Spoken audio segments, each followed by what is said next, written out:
and that's 5. I'm not too sure what those numbers mean, so we're going to have to get to that.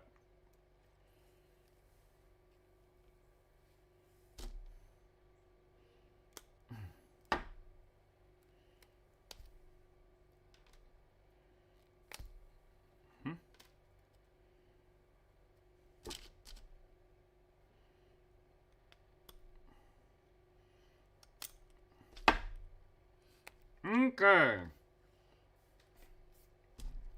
Now, let's put in the bottom one.